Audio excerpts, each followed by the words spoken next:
This dog is dying. Marcus kneels in the slush, cradling the shivering dog. A woman leans out her window. You'll cause a wreck. Then stop your damn car. Marcus shields the animal from the blowing snow. It's just a mutt, the driver yells. Marcus locks eyes with him. It's a life. Snow fell in heavy sheets, blurring the city into a monochrome painting. Car lights blinked through the blizzard like eyes in a fog, and the roads glistened with a treacherous mix of ice and salt. It was the kind of cold that bit the skin, the kind that crept into your bones and stayed there. Marcus Dempsey hunched his shoulders as he walked briskly down 3rd Avenue. He hadn't meant to be out this long. He'd only intended to pick up cough syrup for his daughter Tilly, but the pharmacy was short-staffed, and now it was well into dusk. He paused at the crosswalk near Kenmore Park, shivering, when something caught his eye. A small shape lay by the curb ahead, nearly buried beneath a pile of wind-drifted snow. It twitched. Marcus stepped off the sidewalk, heart thudding. Oh my God! It was a dog. Small, wiry, shivering violently. Its fur was matted with ice, and one of its front legs was twisted underneath it at an unnatural angle. The dog looked up, eyes glazed, mouth slightly open, but didn't bark. Hey, buddy, Marcus whispered, slowly crouching. Hey, it's okay. I see you. The dog didn't move. He reached out to touch the matted fur and flinched. Ice. The dog was covered in it. Marcus yanked off his scarf and wrapped it around the dog's torso. The animal gave a weak whimper, but made no attempt to resist. It couldn't. Hang on, hang on. He looked around. Cars were roaring past, slushing up walls of gray snow and ice. No one was stopping.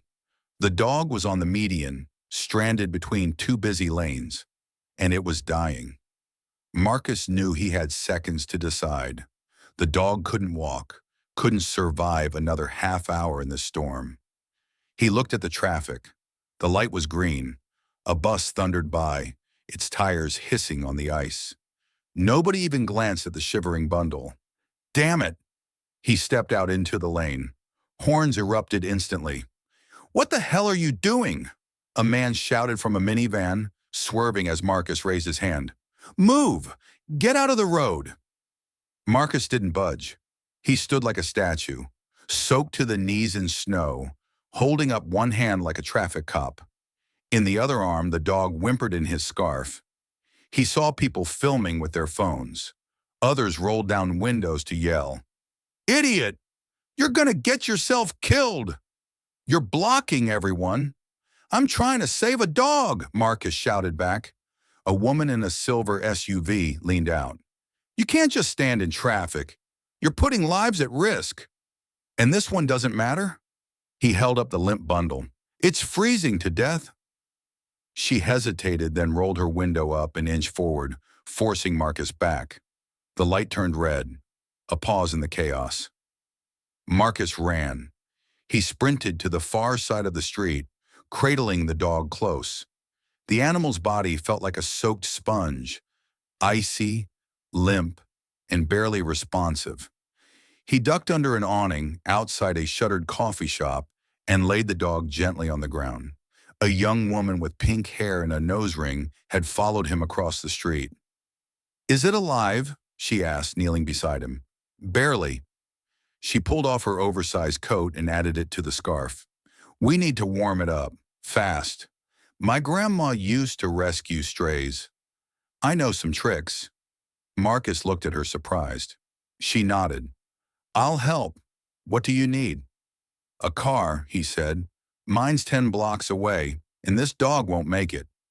I'm parked around the corner. She stood. Let's go. He picked up the bundle, now swaddled in both scarf and coat, and followed her. A few drivers still shouted as they passed. You almost caused a pileup. Hope the mutt was worth it. But Marcus didn't answer. His whole focus was on the rise and fall of that tiny chest.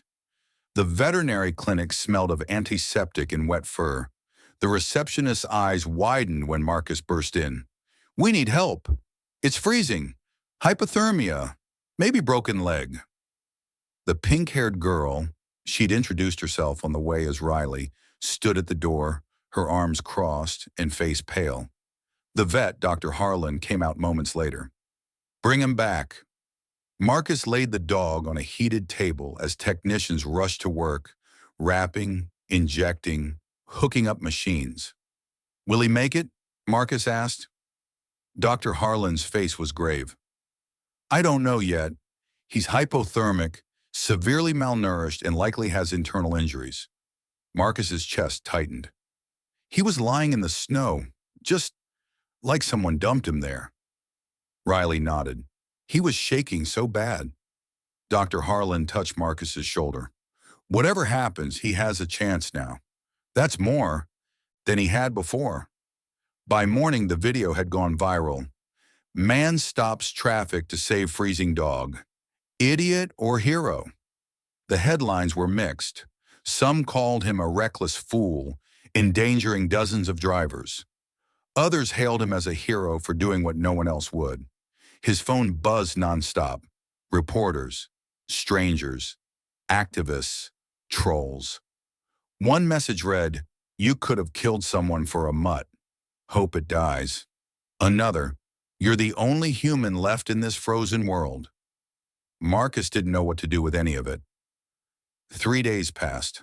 The dog survived. He was blind in one eye and had a shattered paw that required surgery and pins. But he lived. He's a fighter, Dr. Harlan said. And thanks to you, he's going to be okay. Marcus came to visit every day, bringing leftover chicken and blankets. You're going to need a name, he said to the dog, who wagged his tail weakly. Riley, who had visited too, grinned. How about Blizzard? The dog barked once, the first bark they'd heard. Blizzard it is, Marcus said, smiling through misty eyes. The storm passed, but the buzz didn't. One night, while tucking Tilly into bed, she looked at her father with wide eyes. Daddy, did you really stop all the cars? He chuckled.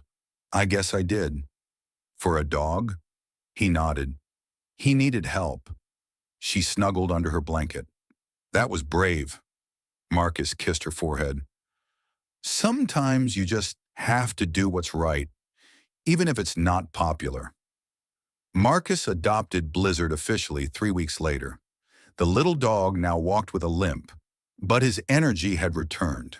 He followed Marcus everywhere, grocery stores, school pickups, even Riley's Cafe, which she opened for dog-friendly weekends in Blizzard's honor.